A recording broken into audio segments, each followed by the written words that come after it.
Hey, it's Coach Anderson, Mississippi Public Broadcasting Online U.S. History from 1877 to present. Today we're going to pick up again with our review of U.S. history. If you are going to take that map assessment at the end of the year in U.S. history, please keep in mind you need to do as well as you possibly can, because it is the last test that you have to take before you can officially be classified as a senior so that you can graduate on time. So let's get started.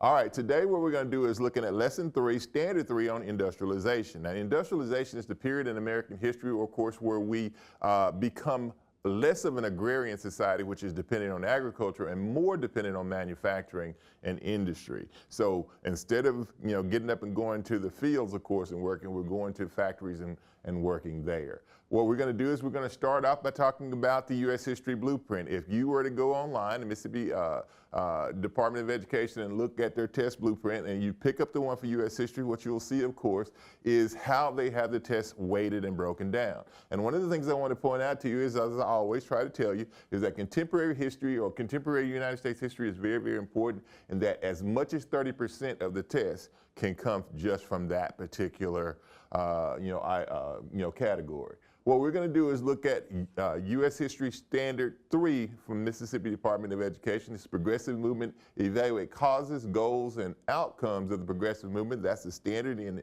the supporting objectives, of which we have 5. It would probably be in your best interest at some point to go through and look at those objectives also, because it can give you some ideas about some of the things or some of the content that is very important. What we're going to do is we're going to start with progressivism, and we'll start with this particular cartoon. It says, ending child labor was one of the many societal ills that progressivism sought to end by utilizing legislative action. But there were a lot of progressives who believed that the U.S. government was the most ideal way of fixing some of society's ills, like child labor. So we're going to find that progressives are going to want the government to pass various laws to improve American citizens' lives. And what you see here, of course, is you see the flag that has child labor on it. And what they're saying is that child labor is a stain on the United States of America. And then Congress, of course, is given the idea of being a washerwoman, and through legislation, she's supposed to clean this stain on the American society. So what we'll do is we'll start by looking at the rise of industrialization and its social impact.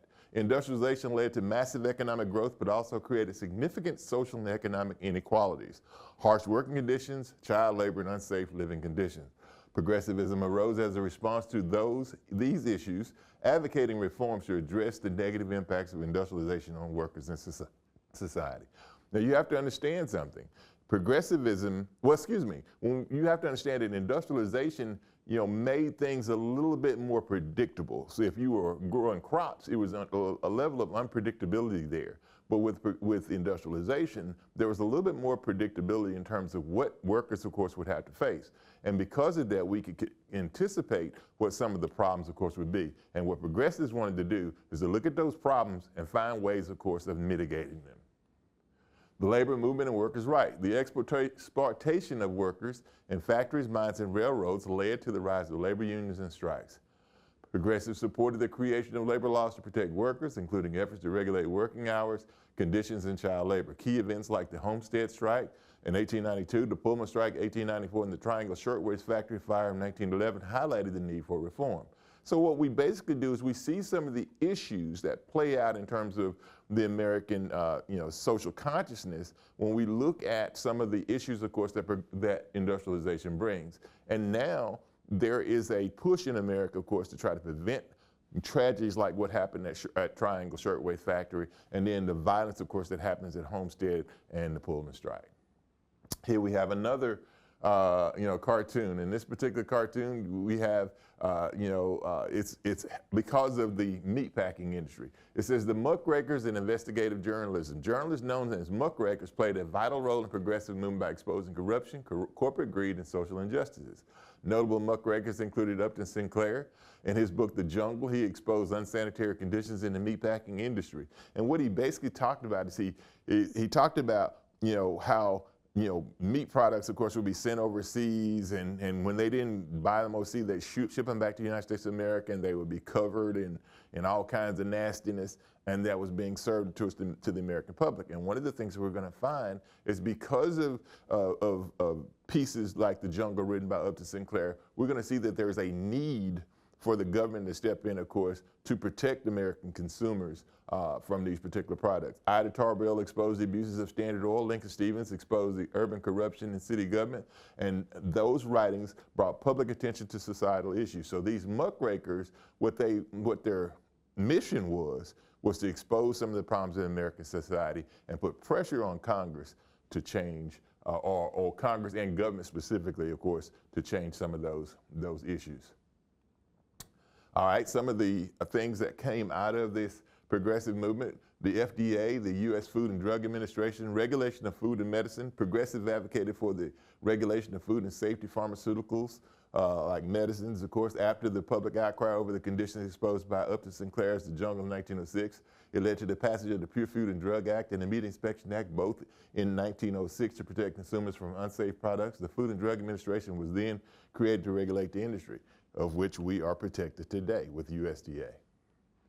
Antitrust legislation and corporate regulation. One of the other problems that the muckrakers exposed was the fact that you had American businesses like Standard Oil, Carnegie Steel, that were taking advantage of American workers. And one of the things that they wanted to do is to find a way, of course, to regulate these big businesses so that consumers wouldn't be at their mercy. Progressives sought to break up monopolies and trusts that dominated American industries, like the steel industry, of course, and the oil industry.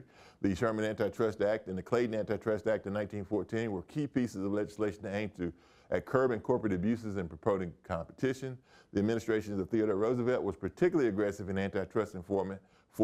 Succeeding presidents like Taft and Wilson created even more trust-busting and biggest regulation and more business regulation than Theodore Roosevelt. So we're going to find that the American appetite for change and breaking up these big businesses is going to increase. And we're going to find that that is because of pressure put on people, put on the Congress, by these muckrakers, and when they expose these abuses.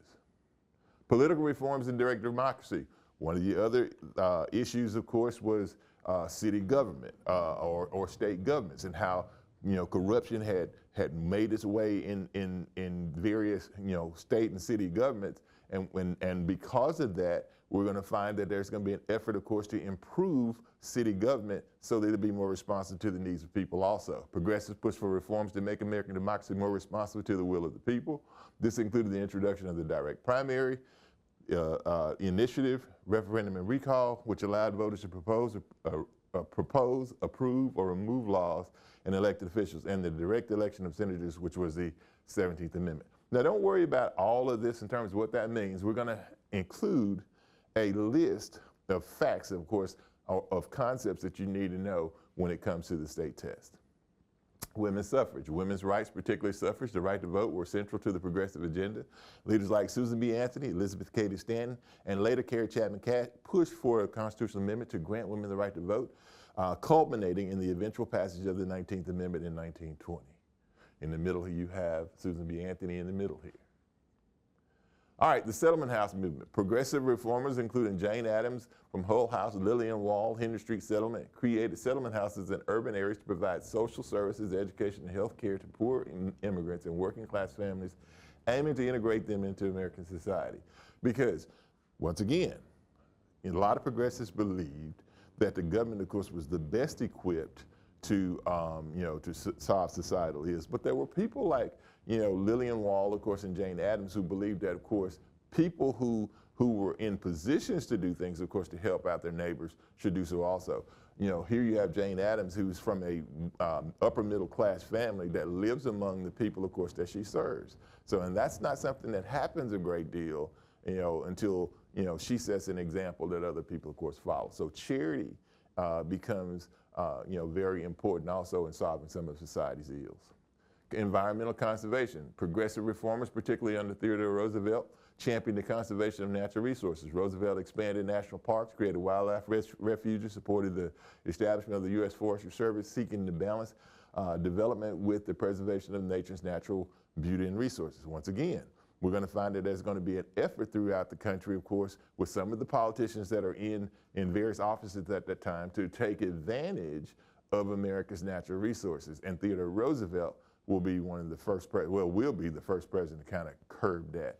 And he's going to have some success, but there will be some scandals, of course, that will come, that come to pass because of it also. Progressives advocated for the redistribution of wealth through taxation. This led to the passage of the 16th Amendment, which legalized the federal income tax, allowing the government to collect taxes based on individual earnings, a progressive measure to fund public services and reduce income inequality. Improvement of public health and sanitation. Progressives worked to improve public health, particularly in urban areas, by advocating for better sanitation, clean water, improved medical care.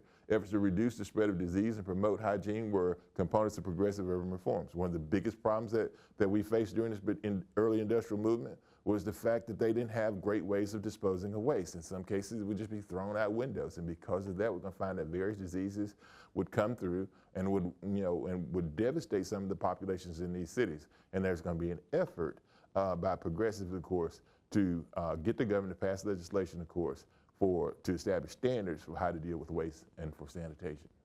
The role of government in economic regulation. At the heart of the progressivism was the belief that government should play a more active role in regulating the economy to protect consumers, workers, and the environments. Progressives believed that federal and state governments should address the social and economic problems caused by industrialization, urbanization, and corruption.